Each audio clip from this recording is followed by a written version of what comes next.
Bonjour tout le monde et bienvenue dans ce briefing des marchés du lundi 6 septembre 2021. Pour rappel, je publie chaque mois une newsletter pour décrypter et vulgariser un peu les marchés financiers. Donc, si vous n'êtes pas inscrit encore à cette newsletter, je vous mets le lien d'inscription en bas dans la description de la vidéo sur YouTube. La prochaine sera justement envoyée cette semaine.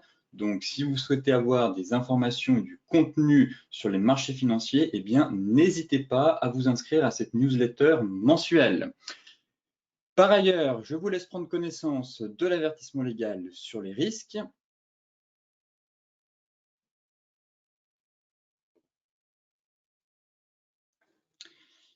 Et tout de suite, focus marché avec le Labor Day actuellement aux États-Unis. Donc, les marchés américains sont fermés ce lundi et la BCE en ligne de mire.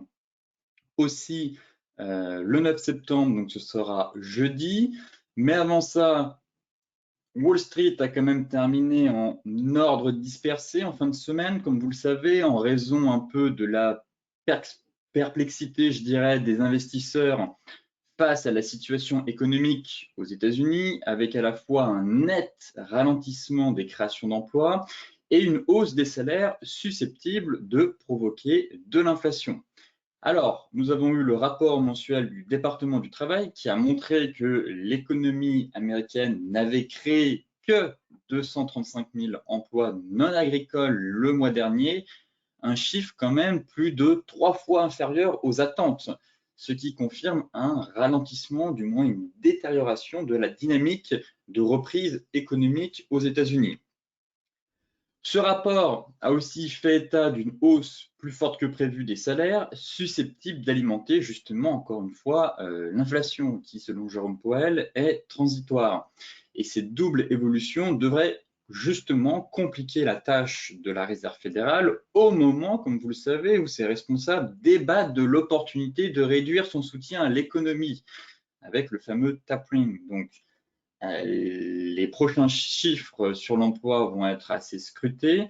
On attendait de pied ferme le NFP du mois de septembre. Celui du mois d'octobre sera aussi très scruté. Mais pour l'instant, face à de telles données concernant l'emploi, très clairement, le rapport mensuel sur l'emploi a été plutôt décevant. Mais face à ces chiffres, logiquement, la Fed ne devrait pas opter pour une réduction des achats d'actifs dans les mois à venir. Donc forcément, les marchés apprécient un peu la démarche et n'anticipent pas tout de suite le fameux tapering de la Fed. Du moins, si les doutes sur la vigueur de la reprise économique ont pesé quand même sur le Dow Jones et dans une moindre mesure le S&P 500, la perspective de la prolongation d'un environnement de taux d'intérêt bas, forcément, a soutenu les valeurs technologiques et donc le Nasdaq. Et encore une fois, tant que les taux resteront assez bas et qu'on n'aura pas une perspective de relèvement des taux assez soudaine, forcément, le Nasdaq continuera de surperformer l'ensemble du marché. À noter que Wall Street est fermé ce lundi, justement, pour la journée fériée du Labor Day. On devrait logiquement avoir peu de volatilité sur les marchés, une séance plutôt calme dans l'attente de la BCE. Les bourses européennes, elles, évoluent en hausse dans les premiers échanges, tirées notamment par le compartiment de la tech, qui profite de la perspective d'un environnement de taux bas prolongé aux États-Unis. La publication, comme je vous le disais en fin de semaine dernière, d'un nombre de créations d'emplois bien plus faible que prévu en août, eh bien, a éloigné la perspective d'un retrait prochain des mesures de soutien de la Réserve fédérale. Mais en revanche, en Europe, la BCE tiendra sa réunion de politique monétaire au cours de laquelle elle pourrait relever ses prévisions économiques et à son tour débattre de la réduction progressive de ses achats d'actifs mensuels dans le cadre de son programme d'urgence contre la pandémie, le fameux PEPP. Donc là, pareil, gros catalyseur de la semaine, la BCE avec Christine Lagarde les marchés américains avaient quelque peu eu quelques sueurs froides et quelque peu tremblé concernant les annonces faites soit à Jackson Hole pour le fameux tapering.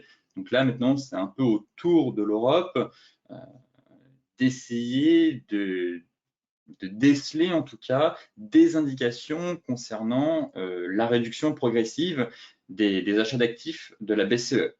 Pour ma part, je ne m'attends pas à une grosse annonce de la part de la BCE. Elle va quand même continuer et suivre la même direction que la Fed, à savoir soutenir encore les marchés.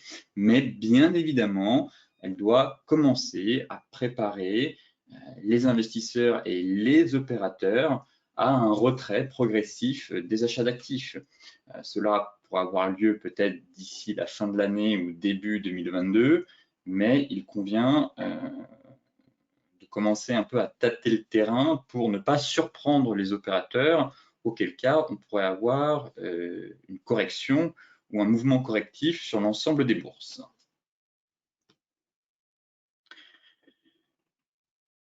Côté macro,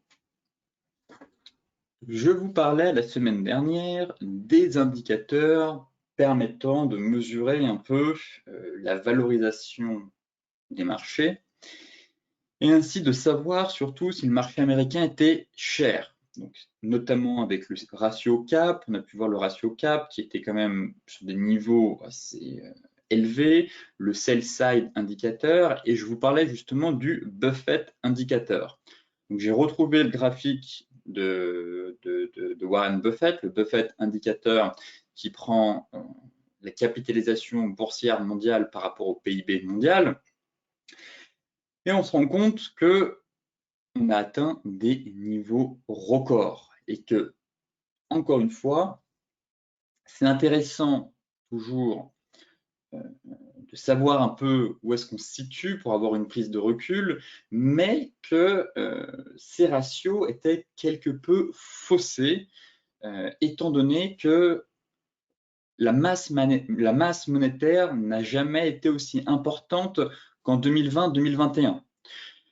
Je vous disais que les banques centrales avaient injecté ici même là, plus de 10 000 milliards de dollars pour soutenir l'économie. Donc forcément, les liquidités faussent un peu les indicateurs qui nous servaient de repère avant pour savoir si le marché était dans des zones un peu à risque, en état euphorique ou au contraire peur extrême. Et justement, les actions actuellement valent, on a atteint un nouveau record historique la semaine dernière, on a dépassé la barre, la capitalisation boursière mondiale a dépassé la barre des 120 000 milliards de dollars, le plus haut niveau de l'histoire, car justement, comme je vous le disais en introduction, la Fed n'est pas prête de réduire ses taux d'intérêt après les chiffres économiques plus faibles. Et maintenant, ça c'est un graphique qui date d'il y a 2 semaines à peu près, la capitalisation boursière mondiale équivaut désormais à 142% du PIB mondial. On a encore dépassé la barre des 140%. Il y a quelques mois, je vous avais déjà posté ce graphique, il me semble, juste avant qu'on atteigne le niveau de l'ancien niveau qu'on avait en 2017. Et je vous disais, on était aux alentours des 115-118%, et je vous disais qu'on pourrait très bien continuer et aller chercher 120, 130, voire même un peu plus, étant donné qu'on avait une liquidité pharaonique sur les marchés. Et aujourd'hui, quelques mois plus tard, effectivement, nous sommes à 142% du PIB mondial. Et tout porte à croire, encore une fois, on pourrait continuer à aller chercher 145, 150%.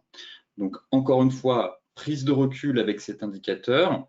Oui, les marchés commencent à devenir chers. Oui, on atteint des niveaux de valorisation assez extrêmes. Mais pour l'instant, pas d'alerte. En tout cas, sauf signe noir ou catalyseur baissier extrême. Comme je vous le disais, les éléments qui pourraient faire chuter le marché sont pour moi une inflation permanente. Dans ce cas-là, la Fed s'est complètement plantée dans sa stratégie perte de confiance des marchés dans la plus grande institution et donc dégringolade derrière.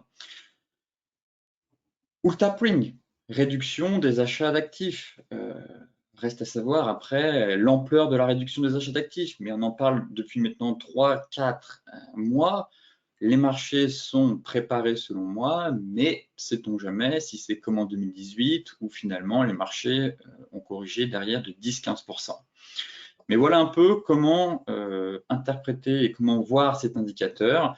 Effectivement, on a pulvérisé les sommets de 2007, mais on peut très bien continuer finalement tant que les banques centrales resteront au chevet des marchés financiers. Mais bien évidemment, si on compare cet indicateur avec les valorisations et le niveau actuel des marchés, force est de constater quand même que si on regarde le CAC 40, le S&P 500, le Dow Jones et le Nasdaq, dans l'ensemble, on est quand même au perché sur les indices. Ici, c'est un graphique qui met en évidence la capitalisation boursière du DAX par rapport à celle de Apple, Microsoft et Amazon. J'ai donc titré ce graphique Unstoppable, inarrêtable, dans le sens où toutes les entreprises américaines du secteur des technologies de pointe sont à elles seules plus importantes que la capitalisation boursière combinée de l'ensemble des 30 entreprises du DAX. Vous voyez qu'ici, le DAX atteint les $100. La capitalisation boursière du DAX est de 1675 milliards de dollars. Amazon dépasse et atteint les 1761 milliards de dollars. Et ne parlons pas de Apple et Microsoft, loin devant, avec plus de 2000 milliards de dollars de capitalisation boursière. Apple a même atteint en fin de semaine dernière la barre des 2500 milliards de capitalisation boursière. Encore une fois, hein, des secteurs vraiment qui surperforment, des techs qui dévorent le monde. L'indice Fangman qui réunit justement Apple, Microsoft, Amazon, Google, Nvidia, Facebook et Netflix a dépassé la semaine dernière la barre des 10 000 milliards de capitalisation boursière. Pour rappel, juste avant, je vous disais que la capitalisation boursière mondiale, elle, avait atteint les 120 000 milliards. À seulement ces 7 entreprises qui composent l'indice Fangman pèsent 10 000 milliards, soit seulement 7 entreprises, rendez-vous bien compte, seulement 7 entreprises pèsent quasiment 8%, représentent en tout cas 8% de la capitalisation boursière mondiale. C'est du jamais vu. Donc effectivement, si ces 7 valeurs étaient amenées à corriger, leur pondération et leur poids est tellement important, soit dans l'indice Nasdaq, soit dans la capitalisation boursière mondiale, que effectivement, on pourrait avoir un gros dégagement de capitaux derrière. Mais pour l'instant, elle ne lâche rien et surperforme de loin l'Europe, le DAX et pas mal d'autres valeurs. On est vraiment dans de la tech 3.0 et logiquement, effectivement, ça prend la forme parfois d'une bulle, cette accélération parabolique qu'on a sur certaines valeurs, mais les investisseurs continuent d'acheter massivement des valeurs technologiques, même si aujourd'hui on atteint quand même des niveaux assez élevés. Et dernier rappel, n'oublions pas que l'indice DAX va lui bientôt s'élargir et passer à 40 valeurs. Bon, même s'il passe à 40 valeurs, cela ne changera pas fondamentalement cette situation. Hein. Les techs continueront d'avoir une valorisation plus importante, mais nota bene, le CAC d'ici la fin du mois devrait passer, le DAX, pardon, d'ici la fin du mois devrait passer de 30 à 40 valeurs, avec de nouvelles valeurs comme, il me semble, Airbus, Porsche, HelloFresh. Donc, je vous invite à aller faire quelques recherches pour savoir et étudier les nouvelles valeurs qui vont rentrer dans le compartiment du DAX 40. Côté graphique, Le range perdure sur le CAC 40. Alors oui, les chiffres décevants du NFP hier ont créé une correction, mais on avait établi notre scénario et on avait cadré le DAX, à savoir range, ici, toujours, 6780, 6685, donc zone de neutralité, de 100 points sur le CAC, et pour ma part, je passerai vendeur si on enfonce et qu'on clôture sous la mèche la plus basse ici. Le plan n'a pas changé depuis la semaine dernière. Plan vendeur sous les 6685, allez, 6000, j'aimerais bien une incursion sous l'ancien top, donc sous la mèche ici. Les 6665 points et acheteur de CAC 40 si j'ai un break haussier au-dessus de 6780 points avec TP 6880. Le comblement du gap, tout simplement.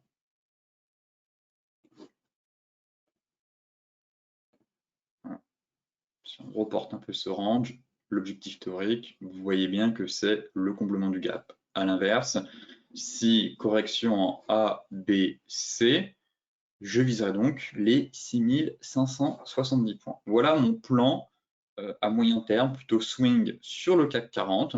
Peut-être que justement la BCE va créer un mouvement directionnel jeudi, mais pour l'heure, le range.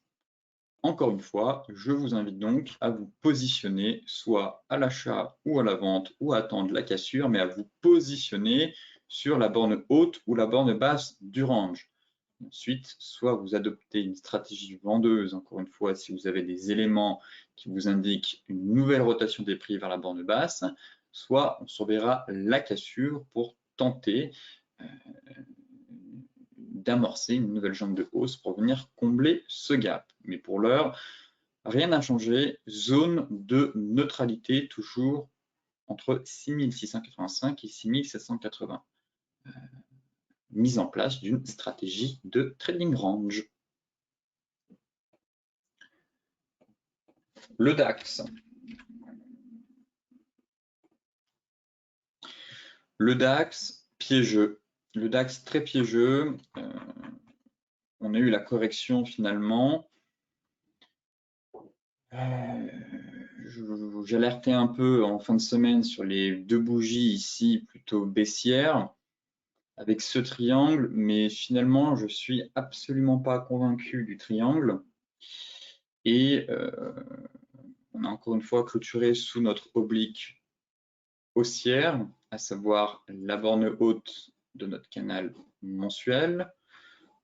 On est pile poil dessus, mais en données hebdomadaires, on se situe justement sous l'oblique. Je l'ai retracé correctement ici.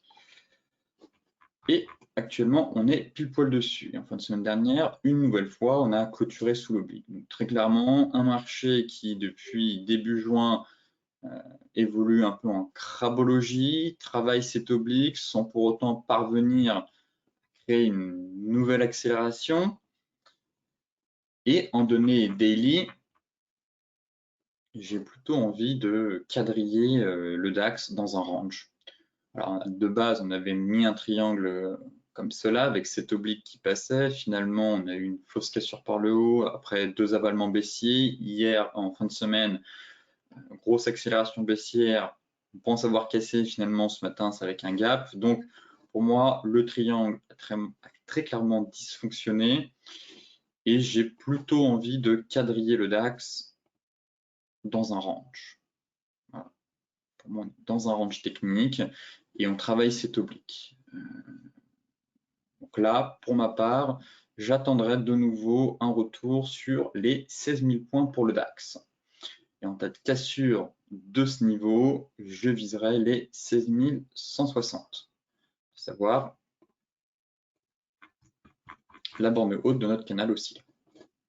Juste ici. Range, ici, lessiveuse, machine à laver, vraiment, dès qu'on se rapproche de l'oblique, ça devient compliqué, on a des mouvements un peu irrationnels, ça part dans tous les sens. Si on retourne sur ce niveau-là, effectivement, on a quand même une belle zone de prix vers les 15 700 points soutenu par la même 50, je chercherai plutôt des achats. Et là, j'ai bien envie que le mouvement se termine pour voir si le marché a la force d'aller chercher les 15 000, voire 16 000 points.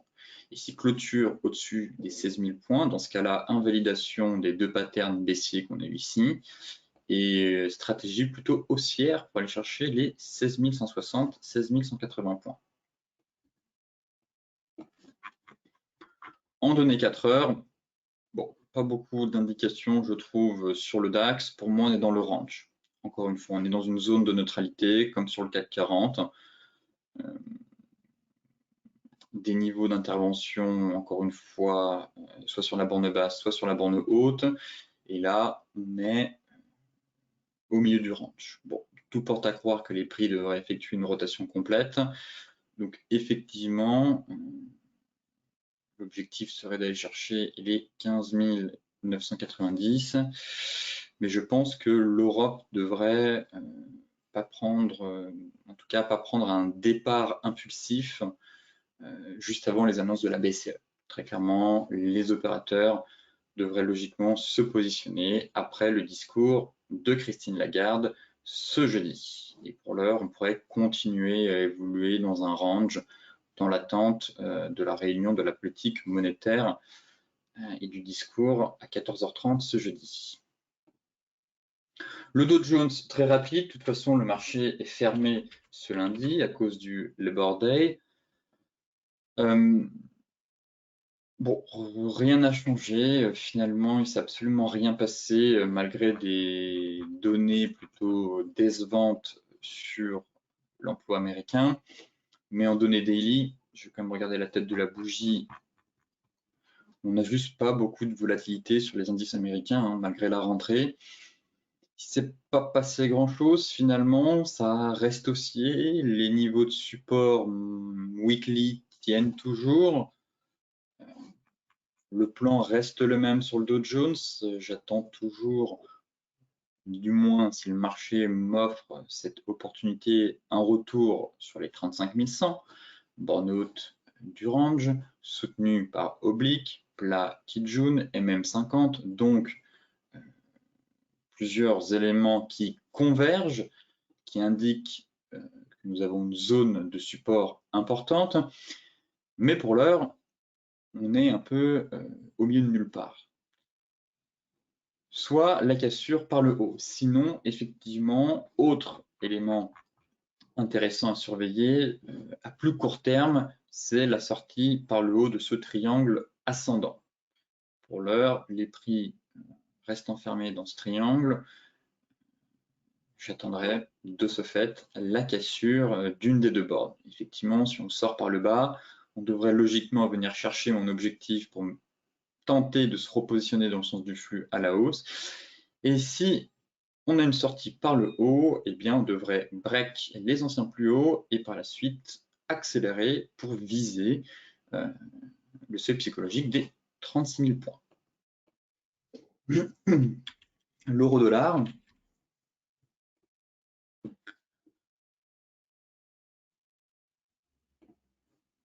Alors finalement, les chiffres sur l'emploi US n'ont pas plombé l'euro-dollar.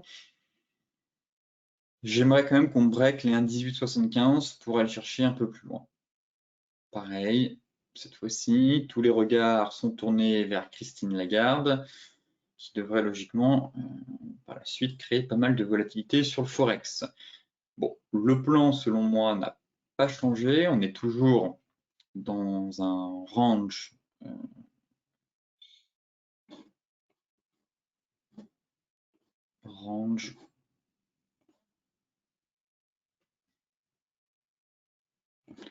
pour les mèches, ça fait un peu un canal baissier, effectivement.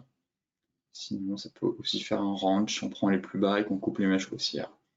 Bref, on est sur un niveau de support, en tout cas, toujours, on était sur un gros niveau de support. On a eu notre avalement, voire piercing pattern, notre chantier de retournement haussier. Et là, on travaille, encore une fois, le niveau des 1,1875. C'est un gros niveau de prix. Je vise toujours les 1,1950 sur l'euro-dollar. Ça, c'est mon TP1, très clairement. 1,1950. En données daily, on est sorti quand même de notre élargissement descendant. Si on reprend l'objectif théorique, c'est même les 1,2050. On est toujours dans une reprise haussière selon moi, on a des chantiers de retournement, on a quand même du mal à breaker la zone des 1,1875 et c'est le pivot clé à franchir pour aller chercher le prochain objectif. On va essayer d'affiner ça en données 4 heures. Pour ma part, je reste toujours haussier. Là, on a une divergence baissière, mais elle n'est pas validée. De toute façon, non. On va essayer de prolonger un peu notre canal haussier. Voilà. On est venu taper la borne haute, soutenu par la Kijun. Bon, pour moi, l'alerte baissière sur l'euro-dollar, enfin, la dégradation en tout cas de la reprise haussière sera donnée sous les 1,1845. Pour l'heure, on reste sur des plus bas et des plus hauts de plus en plus haut. On pourrait très bien venir chercher l'ancien plus haut, taper la borne basse du canal et de la Kijun, mais je reste haussier. En tout cas, je n'ai pas changé mon fusil d'épaule depuis la semaine dernière suite à l'avalement, à l'apparition du chandelier de retournement haussier qu'on avait vu il y a 2 semaines. Donc je continue d'être haussier, toujours sur l'euro-dollar. On s'inscrit à l'intérieur d'un canal haussier, pas d'inquiétude. Bien évidemment, j'attends la cassure des 1,1875 pour aller chercher mon TP1. Et si on a un beau break des 1,1875, dans ce cas-là, mettez votre stop à break-even. Celles et ceux qui sont positionnés depuis l'avalement haussier, stop à break-even ou stop en léger gain, vous pouvez le remonter sous la précédente zone pour avoir un stop win et derrière prendre ses bénéfices au TP1, 1,1950. Et là, il faudra vraiment prendre des bénéfices car on arrivera en tout cas sur une énorme zone. Vous voyez, c'est le milieu de range, couplet MM50 et plat Kijun. Et en même temps, Chikou viendra taper dans les prix et sur ce plat Kijun là. Forcément, gros niveau de résistance dans la zone des 1,1950, 1,1970, très clairement. Donc là, pour moi, ce sera une prise de bénéfice, en tout cas, si on parvient à franchir les 1,1875, une prise de bénéfice devra s'effectuer sur les 1,1950. L'euro-yen, j'aime bien la configuration. Après, pareil, il est important de ne pas trop s'exposer à l'euro, étant donné qu'on a les annonces de la BCE ce jeudi. Mais j'aime beaucoup la configuration qu'on a eue sur cette paire. On est dans une dynamique haussière, si vous voulez, de long terme, enfin de long terme depuis 1 an, mais on avait une tendance primaire haussière et depuis le mois de mai, on était dans une tendance secondaire baissière. Mais la tendance principale, elle, restait haussière. Et là, j'ai l'impression qu'on est en train de reprendre la dynamique de la tendance primaire, puisque les prix sont venus tester la MM50. Derrière, on est venu faire notre avalement haussier sur notre zone de prix. Si on reprend la dernière vague de hausse, c'est vraiment cette jambe-là.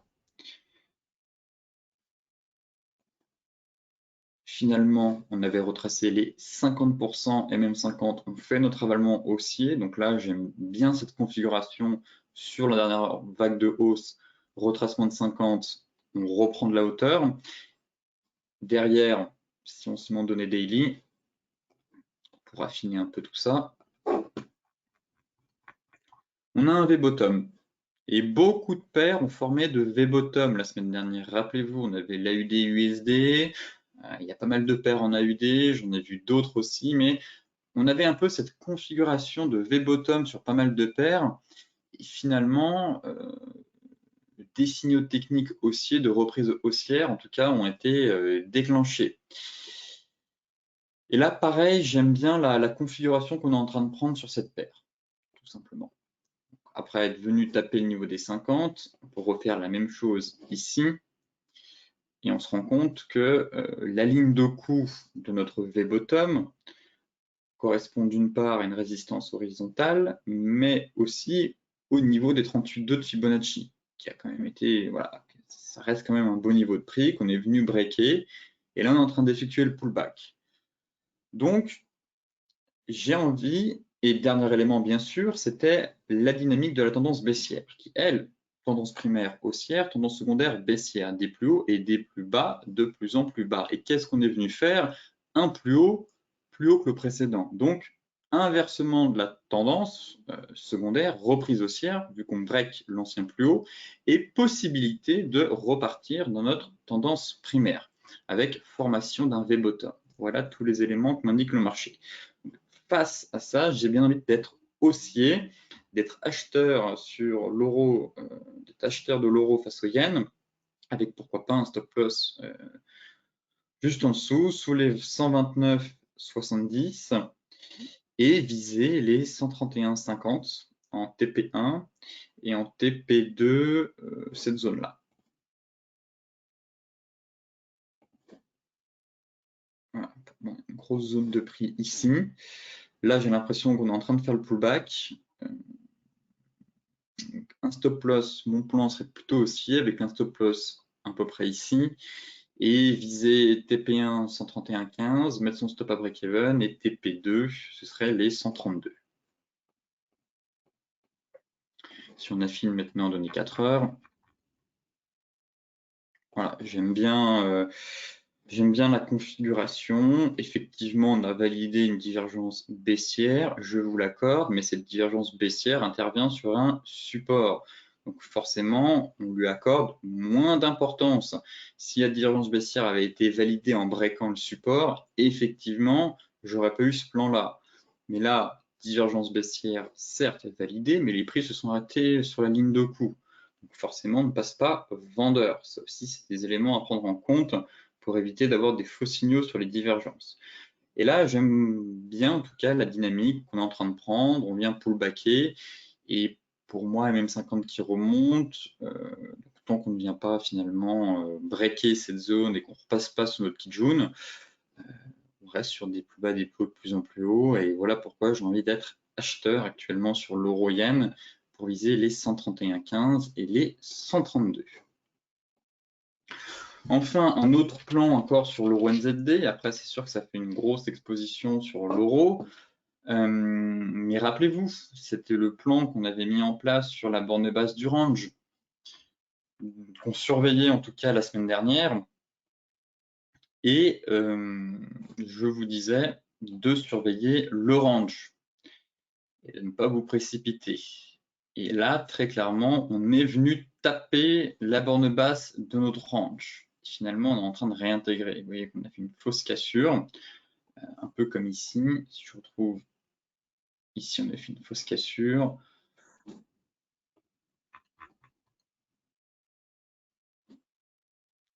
Ici aussi. Et là, j'ai l'impression finalement qu'on est une nouvelle fois en train de faire une fausse cassure de l'euro NZD et potentiellement passer à l'achat sur cette paire. Je vais quand même attendre confirmation avec la clôture daily, mais j'ai des signaux haussiers, du moins j'ai eu des signaux haussiers en données 4 heures. Donc là, pour ma part, on est toujours dans le range. Et en données 4 heures, j'aime bien voilà, le chandelier ici. Vous voyez, on a fait la cassure et derrière, durant la nuit, on est venu faire une étoile du matin doji. Donc, signal de retournement 4 heures. Donc là, je vais attendre de voir si le mouvement prend.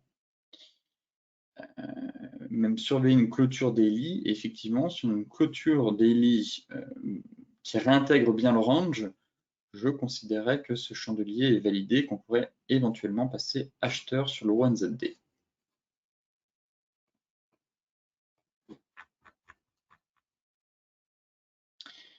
Et derrière, on a formé et on a validé aussi une divergence baissière, encore une fois. Elle est justement en train, elle a été validée par cette bougie. Vous voyez que si je prends, hop, et donc ici, et ma divergence, elle, est bien validée. Elle a été validée justement là. Donc, divergence horaire validée sur borne basse du range et changer de retournement 4 heures. Donc là, très clairement, je ne passerai pas vendeur. J'attendrai quand même la clôture daily, mais quelques achats peuvent se tenter, en tout cas sur la borne basse de ce range daily, pour tenter d'aller chercher voilà, au moins la Tenkan. En plus, les prix sont très éloignés. À protéger rapidement, effectivement, car en plus, on a une résistance à l'intérieur du range. Mais j'aime bien les éléments ici, cette fausse cassure qu'on a eue avec potentiellement une réintégration. Voilà pourquoi j'ai plus envie d'être acheteur que vendeur actuellement sur l'euro NZD, avec les signaux qu'on a eus sur les unités de temps plus courtes, en 4 heures et en horaire. Pour viser ici, en tout cas à protéger rapidement, surtout si on rallie cette zone, et derrière viser un peu plus haut. Le gold. Intéressant, le gold, pareil, finalement les chiffres un peu décevants ont profité à l'once d'or, mais pas de précipitation. Encore une fois, l'once d'or s'est arrêtée sur son seuil technique qui travaille depuis maintenant plus de 2 mois, les 1330 $. Alors, la clôture weekly, on va aller voir la tête de la bougie, intéressante dans le sens où j'apprécie que les prix sortent du nuage et qu'on ait réussi à clôturer au-dessus de la même 50. Toutefois, rien n'est encore fait. Il faudra attendre la sortie par l'eau 2008, des 1830 et la cassure de Chikou, la cassure de Kijun par Chikou. Mais en tout cas, il y a un léger flux acheteur sur le gold. Là, actuellement, dans les métaux précieux, c'est pas mon actif préféré. Je surveille justement le silver. Le silver, on en parlait aussi il y a 2 semaines. Il nous a fait une très belle hausse en fin de semaine dernière. Mais concernant le gold, voilà, j'attends les 1830. Vraiment, pas de précipitation, on est sous résistance. On a eu une belle bougie. Effectivement, on a un flux acheteur qui se déclenche depuis maintenant 2 semaines. Mais j'attends très clairement les 1830 pour avoir un signal technique haussier avec un stop loss juste en dessous pour viser 1850 et 1910. En tout cas, le gold, ça pourrait devenir intéressant au cours, pareil, des prochaines semaines. Encore une fois, les annonces de la BCE pourraient potentiellement permettre un break des 1830. Le silver, l'argent métal, c'est très propre ce qu'il fait. On en parlait justement avec l'avalement hebdomadaire qu'on avait eu justement sur la borne basse de ce range et nous indiquant potentiellement un creux de marché, étant donné qu'on était dans une phase de latéralisation et donc une nouvelle rotation des prix à prévoir. Donc on avait déjà eu cet avalement haussier. La semaine dernière, on a quand même eu une belle clôture avec une belle bougie flux. En parallèle, on avait déjà notre divergence haussière qui a été activée, notre sortie de range par le haut. Et là, je constate tout simplement qu'on a le franchissement, enfin, qu'on a eu une belle éjection voilà, du canal baissier. On avait un beau canal baissier, sorti par le haut, belle bougie flux directionnelle et impulsive. Voilà, le prochain niveau maintenant, c'est les 27,77. Couplé avec la MM50, on est quand même sur un beau niveau de résistance. Mais j'aime beaucoup la dynamique que prend le silver maintenant depuis quelques semaines. Donc je vise toujours le milieu de range, à savoir les 25,83. En tout cas, si on casse ce niveau, très clairement, c'est accélération au-dessus des 25,83. Et derrière, objectif, une nouvelle fois, la borne haute du range à 28,40 $. En tout cas, la structure des prix est plutôt intéressante actuellement sur le gold, sur le silver, qui justement reprend de la hauteur. Le Brent.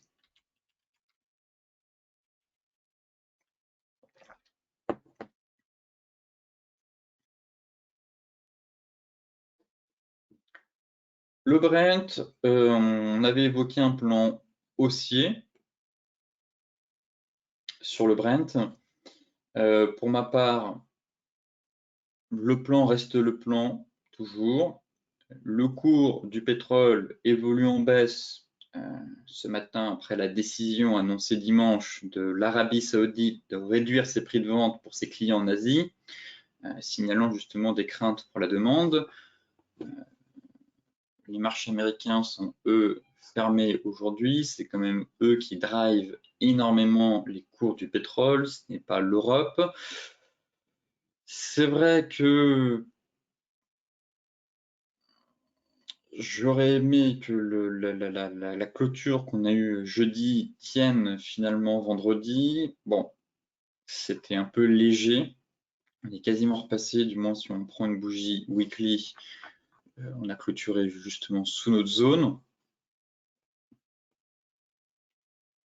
Mais le plan reste le plan.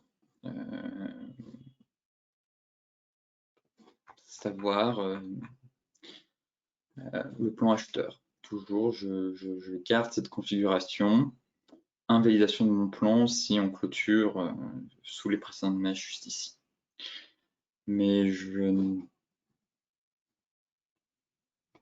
ne vais pas changer ma stratégie. Quand je regarde en données 4 heures, effectivement,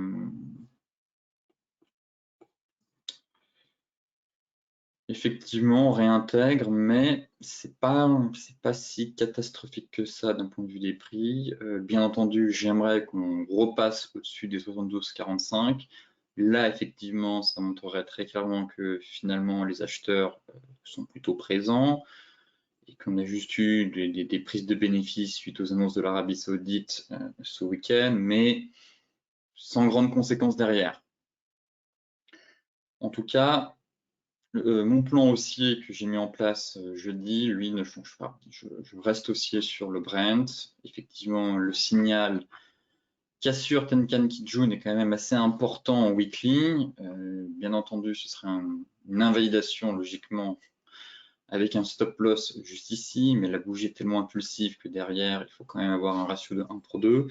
Et pour moi, la cassure par le haut du canal qu'on a eu jeudi, eh bien, annonçait, suggérait en tout cas une reprise de la hausse. Bon, on a une réintégration du canal. Logiquement, si le stop loss est bien placé,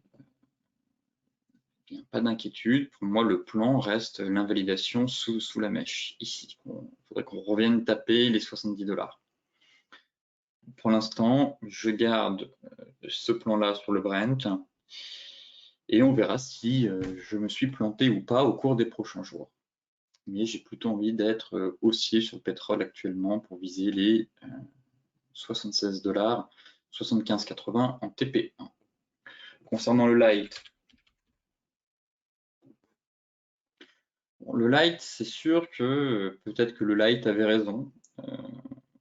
Le signal technique était donné sur le Brent.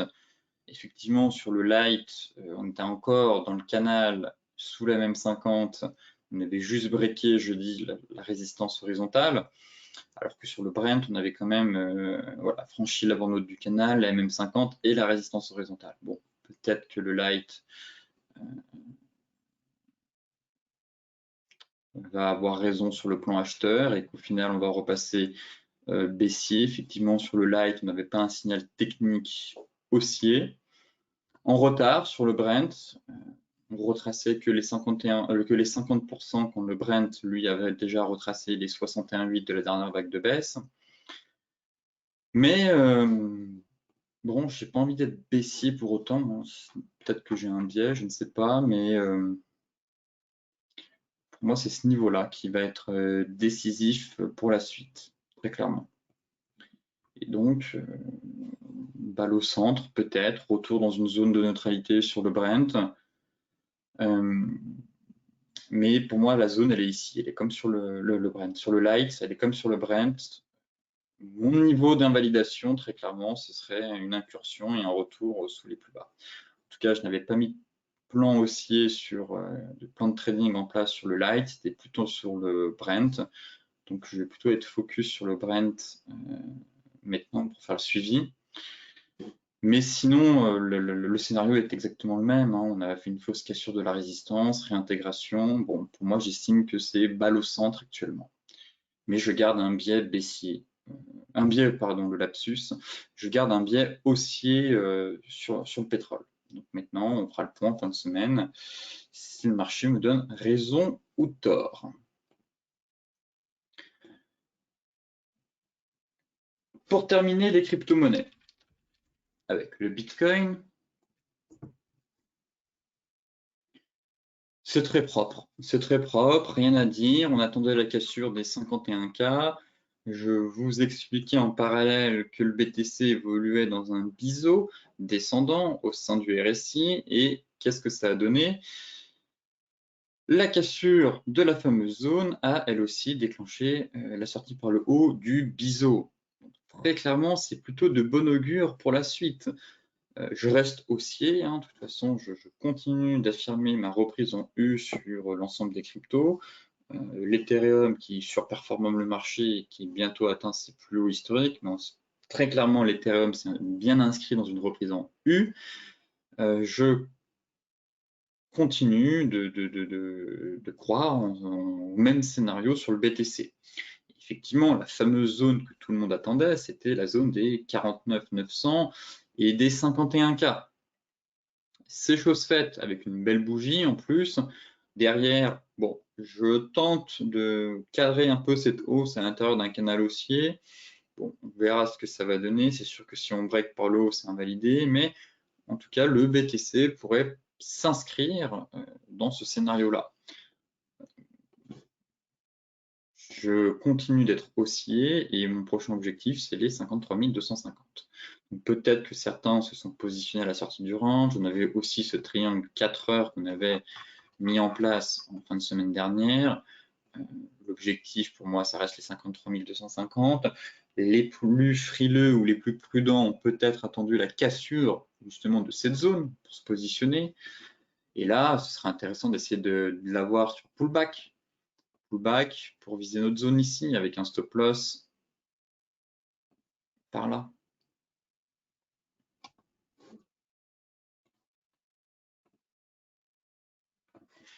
Un stop loss par ici, vers les 49 000. Bon, on peut remonter un peu, ça fait un peu plus pour améliorer le ratio. Après, tout dépend de ce que vous visez. Mais encore une fois, pour celles et ceux qui ne sont pas rentrés sur le BTC depuis la borne basse du range ou la sortie par le haut, ou le triangle, eh bien là, un bon point d'entrée serait d'attendre un pullback. Avec un stop loss ici pour viser 53 250. Puis 58 350. Et ainsi de suite. Voilà pour moi le plan actuellement sur le BTC. Là, acheter là maintenant, non, ce n'est pas très judicieux. Très clairement, je pense qu'on peut avoir un meilleur prix. Je vois pas trop l'intérêt de FOMO maintenant sur le BTC. Acheter les replis ou acheter des gros breakouts. Mais le breakout, il a été donné ici. Là, un repli ne serait pas à exclure et vous offrirez même un meilleur ratio pour rentrer et viser en TP1 53 250. La bougie weekly, est plutôt propre, elle aussi.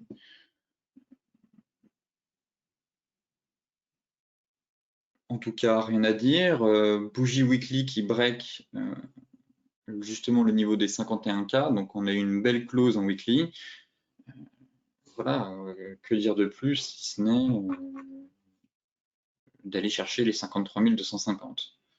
Et après, le deuxième gros niveau qui va m'intéresser en TP final, enfin en TP intermédiaire, TP2 c'est 58 350 et TP3 c'est reprise en U complète et de nouveaux records direction un nouvel ATH, tout simplement. Concernant l'Ether, bon,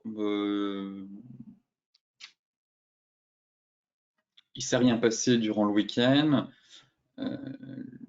Si vous êtes rentré sur la cassure du triangle, logiquement, vous avez pris vos bénéfices sur les 3700. Vous avez remonté votre stop, peut-être mis un stop à break-even, peut-être mis un stop wind. Bref, vous avez agi dans votre gestion du risque et dans votre money management. Pour ma part, le TP2, c'est les plus hauts historiques. C'est cette zone-là, les 3180. Pour l'instant, ça tient. Ce serait même plutôt bien qu'on reconsolide un petit peu, histoire que le marché reprenne un peu son souffle, mais je vise les plus hauts, 4180. Voilà. TP2, là j'estime qu'on a fait la moitié du chemin. TP1, stop à break-even ou stop win. On a pris des bénéfices et j'attends une dernière impulsion pour aller chercher le TP2. Et là, potentiellement, on est dans un petit range ici. Bon, le marché consolide. Ici, on braque les anciens plus hauts, TP2, 4180, sortie de trade, objectif final atteint avec un super ratio, logiquement. Si vous êtes rentré ici avec un stop loss au milieu du triangle, vous avez eu quand même, enfin, vous aurez un superbe ratio. C'est ce genre de trade qu'il faut essayer de trouver sur les marchés. En tout cas, le plan reste le plan. Objectif 4180. Et si on break les plus hauts, pareil, je pense. Gardez aussi un reliquat dans le doute. Justement, si on break les anciens plus hauts historiques, on pourra aller chercher bien plus haut derrière. Mais là, pareil, j'aime bien la clôture weekly. Dans le sens où, si on prend les précédentes clôtures, vous voyez que ici, c'était en clôture les 3927. Et justement, on a clôturé plus haut que la précédente close. Donc ça, c'est intéressant. Et pareil, cette fameuse soucoupe qu'on est en train de faire, si on break vraiment en données daily les plus hauts, je pense qu'on pourrait accélérer à moyen terme en direction des 5000 $. Mais on fera le point en temps et en heure. Sur ce, je vous souhaite une excellente journée. N'oubliez pas de vous inscrire à la newsletter que je vais mettre dans la description de la vidéo si vous souhaitez la recevoir. Elle devrait partir mardi ou mercredi, au plus tard, je pense, jeudi, plutôt jeudi. Donc, n'hésitez pas à vous inscrire si vous souhaitez recevoir du contenu un peu privé sur les marchés boursiers. Et je vous souhaite donc de très bons trades, soyez prudents et je vous dis à demain pour faire un nouveau point complet sur la planète finance.